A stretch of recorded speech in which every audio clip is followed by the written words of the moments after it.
Man is conditioned right from the beginning of his life that the world he lives in has an absolute material reality. So he grows up under the effect of this conditioning and builds his entire life on this viewpoint. All the information that we have about the external world is conveyed to us by our five senses. The world we know of consists of what our eyes see, our ears hear, our noses smell, our tongues taste, and our hands feel. Man is dependent on only those five senses since birth. That is why he knows the external world only the way it is presented by these senses. Yet, scientific research carried out on our senses has revealed very different facts about what we call external world. The act of seeing is realized progressively. At the instance of seeing, light clusters called photons travel from the object to the eye and pass through the eye lens, where they are refracted and focus on the retina at the back of the eye. Here, rays are turned into electrical signals and then transmitted by neurons to the center of vision at the back of the brain.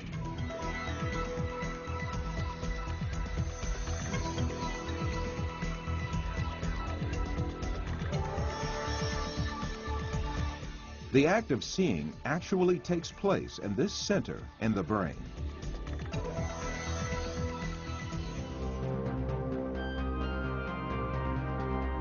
All the images we view in our lives and all the events we experience are actually experienced in this tiny and dark place. Both the film you are now watching and the boundless landscape you see when you gaze at the horizon actually fit into this place of a few cubic centimeters.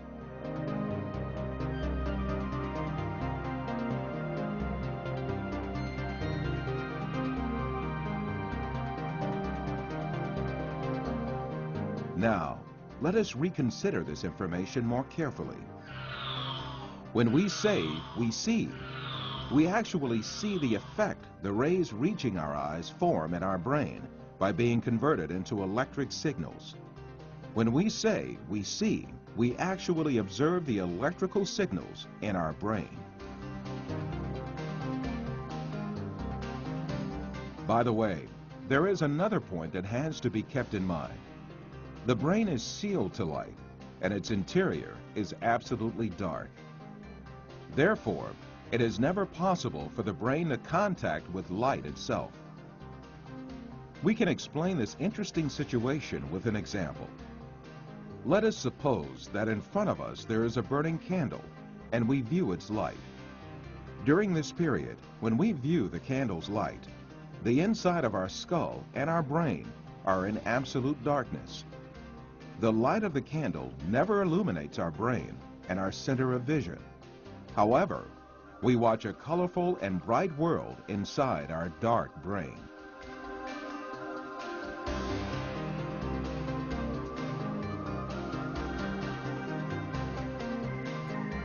The same situation applies to all our other senses. Sound, touch, taste, and smell are all perceived in the brain as electrical signals.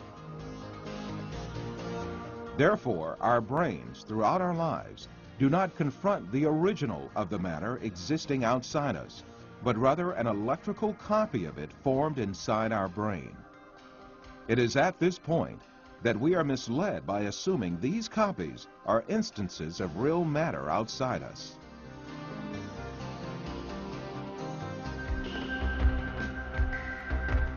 These physical facts make us come to an indisputable conclusion. Everything we see, touch, hear, and perceive is matter. The world, or the universe, is only electrical signals in our brain.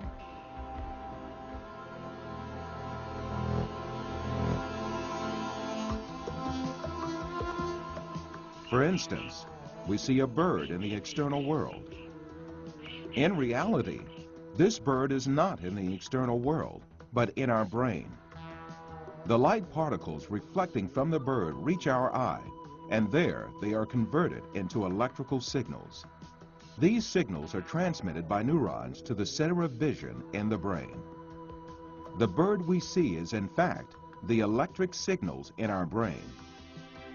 If the sight nerves traveling to the brain were disconnected, the image of the bird would suddenly disappear. In the same manner, the bird sounds we hear are also in our brain. If the nerve traveling from the ear to the brain was disconnected, there would be no sound left.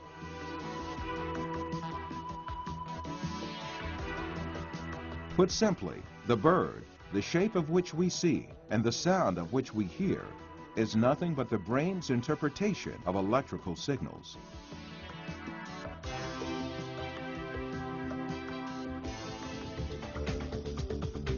Another point to be considered here is the sense of distance.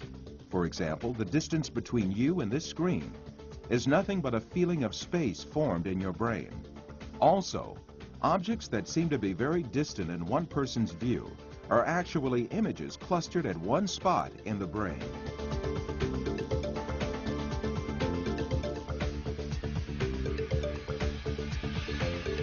For instance, someone who watches the stars in the sky assumes that they are millions of light years away from him. Yet the stars are right inside himself and the center of vision of his brain.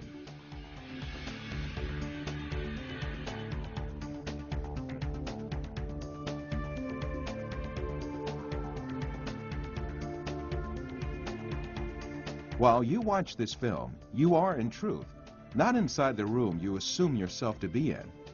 On the contrary, the room is inside you. Your seeing your body makes you think that you are inside of it. However, you must remember that your body, too, is an image formed inside your brain. Since we can never actually reach the external world, how can we be sure that such a world really exists? Definitely we cannot. The only reality we cope with is the world of perceptions we live within our minds.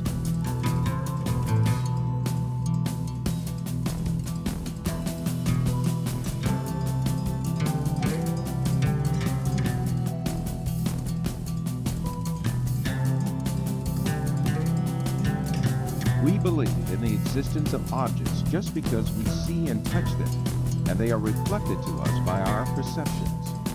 However, our perceptions are only ideas in our mind. Thus, objects we captivate by perception are nothing but ideas, and these ideas are essentially in nowhere but our mind.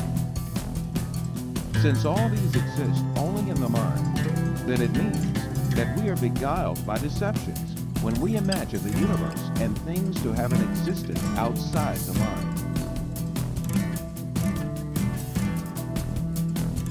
To imagine matter to have an existence outside the mind is indeed a deception. The perceptions we observe may well be coming from an artificial source. It is possible to see this in the mind's eye by an example.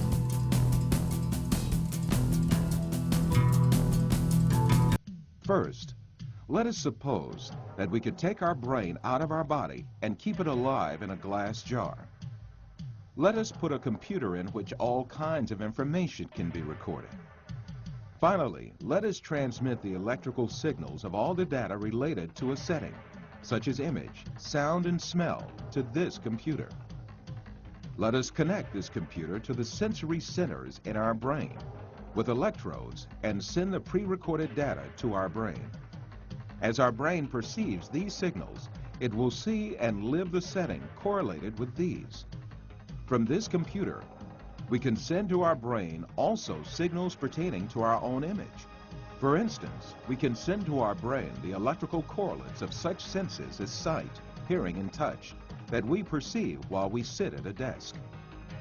In that state, our brain would think itself as a businessman sitting in his office.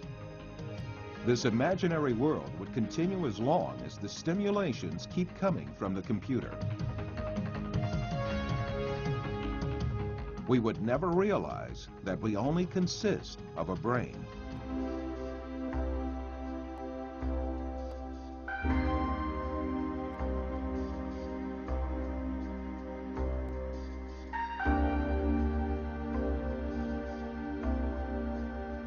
For you, reality is all that can be touched with the hand and seen with the eye.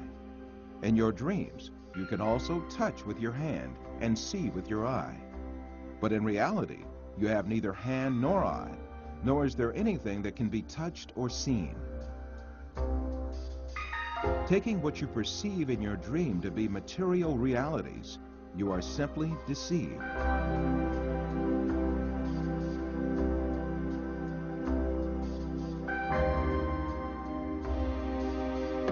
For example, a person deeply asleep in his bed may see himself in an entirely different world in his dream. He may dream that he is a pilot and command a giant airplane, and even spend a great effort to command the plane. In fact, this person has not taken even one step away from his bed. If we are able to live easily in an unreal world during our dreams, the same thing can equally be true for the world we live in.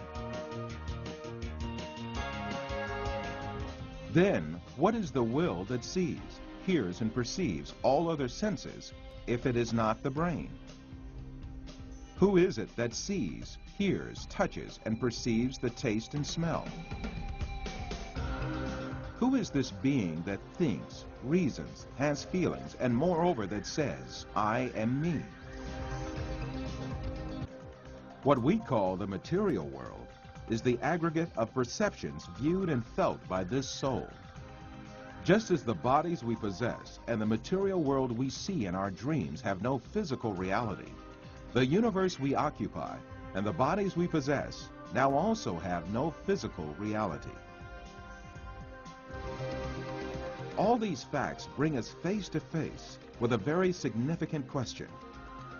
If the thing we acknowledge to be the material world is merely comprised of perceptions given to our soul, then what is the source of these perceptions? In answering this question, we must consider the fact that matter does not have a self-governing existence by itself, but is a perception. Therefore, this perception must have been caused by another power, which means that it must have been created. Moreover, this creation must be continuous. If there were not a continuous and consistent creation, then what we call matter would disappear and be lost. This may be likened to a television on which a picture is displayed as long as the signal continues to be broadcast. If the broadcast stops, the image on the screen will also disappear.